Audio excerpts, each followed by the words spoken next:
Hi guys खुलुमबाय नोंथांखौ BM Sherap चेनेलाव फिन खेबसेबाव गोसो गोथार बरायनाय थाबाय जोंनि बर' हारिनि आदै मादै आदा बाजै फंबाय बिनानाव लोगोसे बर' हारिनि आं लोगोफोर आं दिनै BTC एबा BTC सेक्रेटारियेटआव थांदोंमोन 2023-24 मायथाइनि बाजेट सेसन जादों। दिनैनि बे बाजेट सेसनाव सावरायनाय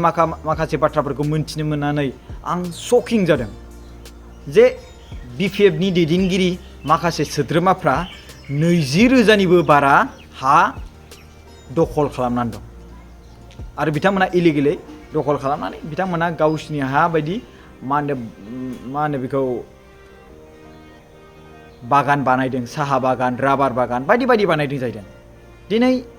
एसेम्ब्लिनि सिङाव बाथ्रा रायज्लायदों खोनानो मोनदों आरो लोगोसे नोंथांमोना निउसावबो नुबाय जानांगौ जा मानगोनां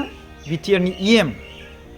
रनजित बसुमतारी सारनि बिबुंथिखौ बिथाङानो बुंदों 20,000निबो बारा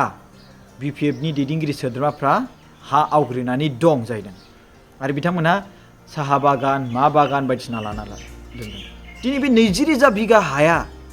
जुदि बेफोरखौ दखल खालामामोनब्ला दिनै बिटिआरनि सिङाव थानाय माखासे रायजो राजाफ्रा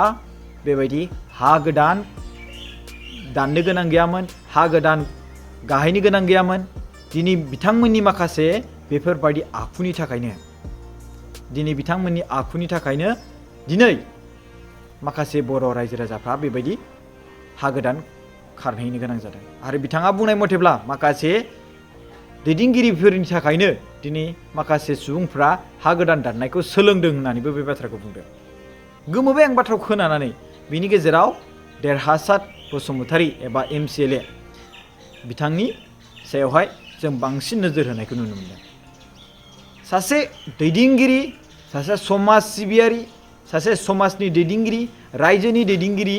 बिथांमोनहा जे बेबायदि 20,000निबो बारा हा बिथांमोना जुदि लामारदोंखायनो बिथांमोननि गेजेराव एसेम्ब्लिनि गेजेराव बे रायज्लायनायखौ बुंनो गोनां जादों। अब्लाथ' बेसेबां दुखुनांथाव बाथ्रा रायजो राजाफोर, बेसेबां दुखुनांथाव बाथ्रा दिनै नोंथांमोननि माखासे दैदेनगिरिफोर जाना थांनायानो 20,000निबो बारा हा दखल खालामनानै नोंथांमोनखौ हा थानो थाखाय फेरलेबसेबो होनो हायाखै। ओरैबायदि दुखुनांथाव बाथ्रा। बिथाङा बुंबावदों दाख्लै इलेक्सन खालामनायनि गेजेराव 90% सुबुंफ्रानो हा गोनां जोबखा आरो बिनि गेजेराव बुंदों माखासे दैदेनगिरिफ्रानो बिथांमोनखौ हा गोदान खुंनो थाखाय, हा गोदान गानो थाखाय फोरोंदों होननानै बुंदों आरो लोगोसे बाखि जेसेबांखिनि हा गैजायै बिथांमोननो बिटिआर सरकारा हाखौ गथायनानै होबाय आरो होगासिनो दं आरो होगोन नैबे बाथ्राखौ फोरमायदों। आं बेखौ खोनानानै गोजोननाय मोनदों फारसेथिंजाय आरो नैबे 20,000 हा जे बारा बिनिबो BPFनि दैदेनगिरि सोद्रोमाफ्रा जे लादों बेखौ खोनानानै I am shock. First time आं दिनै BTCआवहाय थांदों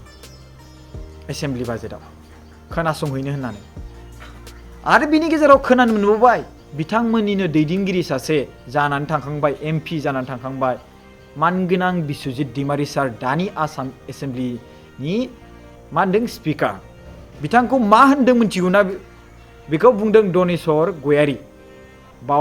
बावखुंग्रि, बावखुंग्रिनि MCLA। बिथाङा बुंदों कि थस्ला थस्लि बे मानि सायावहाय सावरायनाय जादों। आं बेखौ मोजां क्लियार खोन्थानि, अन्नानै जोबजासिम भिडिअखौ नायबानो जाबाय। बेखौ सावरायनाय जादों बड'फानि जि जोनोम सानखौ फरायसा सान हिसाबै फालिनाय। दा दिनै बेखौ लानानै माखासे बाथ्रा बेयाव थस्ला थस्लिनि राव रायज्लायनायखौ बेवहाय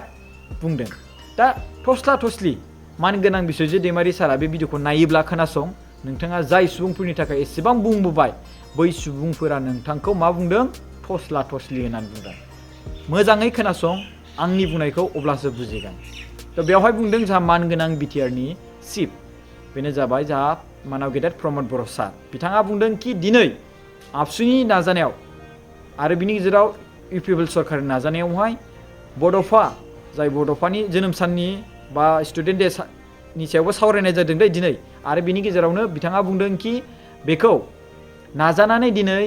2023 मायथाइनि 31 मार्चआव फार्स्ट टाइम आसाम नाङैनो गुबुन जाथिफ्राबो फरायसा सान हिसाबै फालिनाय जाबाय आरो बेखौ लानानै जों गोबां गोजोननाय मोनदों आरो लोगोसे जों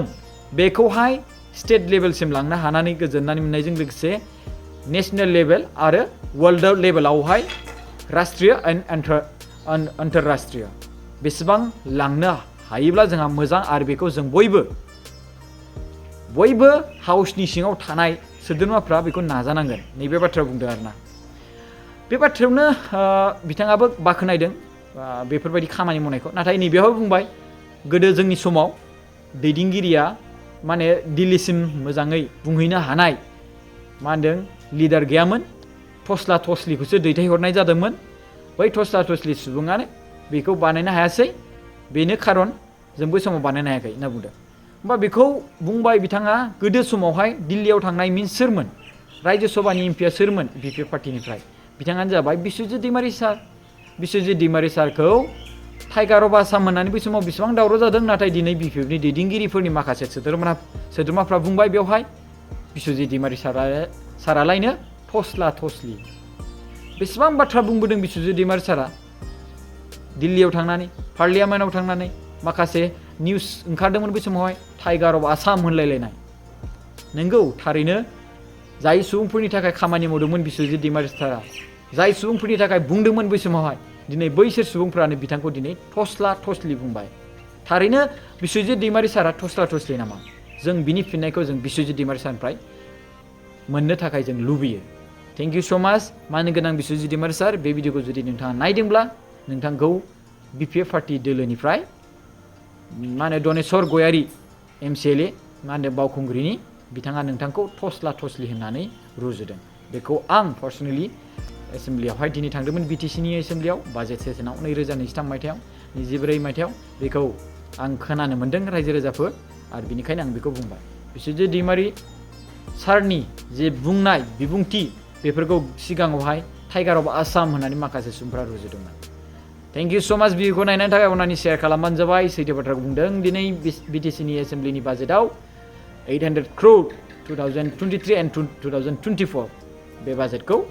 मा होनदों बुंनानै एल'केसननि बाथ्रा बुंदों आरो बिनि गेजेराव गाबोननि दिनाव बे बाजेटखौ पास खालामगोन दिनै बेखौ होनायनि होबाय आरो गाबोन दिनाव बेखौ पास खालामनो हागोन स' थेंक इउ स' माच गाइस एन्ड भिडिअखौ नायनायनि थाखाय फिन खेबसेबाव बुंबावगोन आं नोंथांनि न'खरनि सोद्रोमा आरो नोंथांनि लोगोनो शेयार खालामना होबानो जाबाय गोजोन्थों जय बर' हारिनि जय थेंक इउ स' माच